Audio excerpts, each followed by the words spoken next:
que o lobo faz no meio das ovelhas?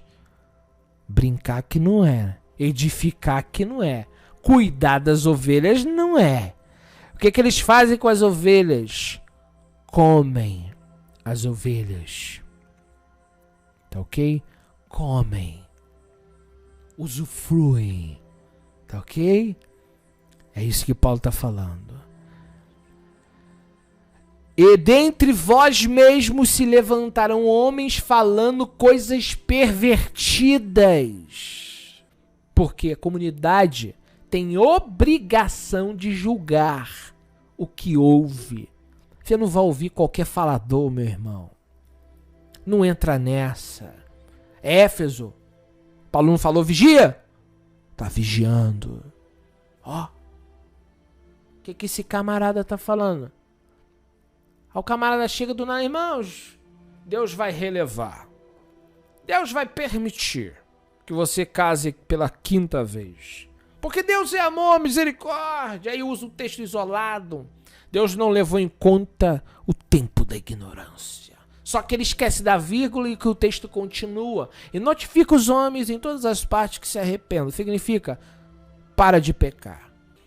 Aí Deus vai te mostrar, não existe, Felipe, testamento. Existe aliança. Uma aliança nova não anula a antiga. Testamento, sim. Mas por que a Igreja Católica, Felipe, colocou testamento? Para que você não lesse mais e não tivesse mais como base a Torá. Para que você fosse um apóstata. Para que você seguisse os romanos. E para que vocês não tivessem mais ligação nenhuma com Israel. Então, falsos profetas são os profetas que falam mentiras. Como que eu sei que um homem está falando mentira? É simples demais. Não é difícil. Analisa o que ele está falando e confere na Bíblia. É simples. Ele está falando, não está na Bíblia. A porcentagem dele ser um falso é muito grande. E outra coisa, você tem que ouvir e analisar, porque é sutil a heresia. Me dá exemplo? Te dou. Alguém chega para você, olha só que eu não sei quanto tempo vai levar essa live, mas eu preciso falar sobre isso. Alguém chega para você e fala o seguinte, olha, podemos comer carne de porco, Deus deu uma visão a Pedro, eu vou provar para vocês. Olha a oratória.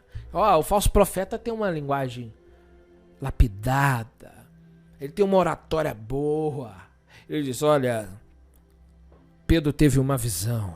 Olha a visão que Pedro teve. Olha só. Ouviu-se uma voz que dirigia a ele.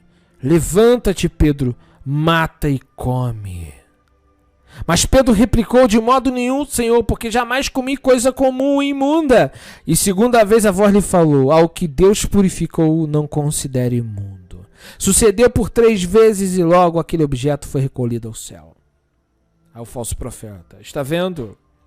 Deus purificou. Não chame de impuro aquilo que Deus purificou. Está vendo? Pode comer o porco. Pode comer o bacon que Deus purificou. Está aqui, está na Bíblia. O cara fala bonito. Está na Bíblia. Deus purificou as carnes imundas. E faz aquele estardacéu. O povo fica vidrado já pensando no bacon quando sair do culto. Já tá pensando assim. Meu filho, ele falou, ele usou a Bíblia, mas ele distorceu. Por quê? Eu provo. Tão fácil provar que esses falsos profetas são falsos. Leia o verso 17. Acabou a casa do ímpio. Eles viram aí como que é fácil enganar, mas também como, com discernimento e com a leitura bíblica, é fácil desmontar uma falácia. No verso 24 do Mateus, está escrito assim: levantar-se-ão muitos falsos profetas. Vamos traduzir pseudos profetas. No grego está assim. Pseudo. Pseudo é falso. Mentira. Profetas. significa inspirados, significa aqueles que anunciam mentiras. Então vamos traduzir. Vai surgir muitos falsos anunciadores da palavra. Enganarão. Vai fazer pessoas se desviarem. A palavra é planal. Em grego. Planal, fazer algo, alguém se desviar do caminho reto. Vai chegar alguém dizer que você pode fazer o que Deus disse que não pode através de uma visão que teve. É igual essa de Pedro.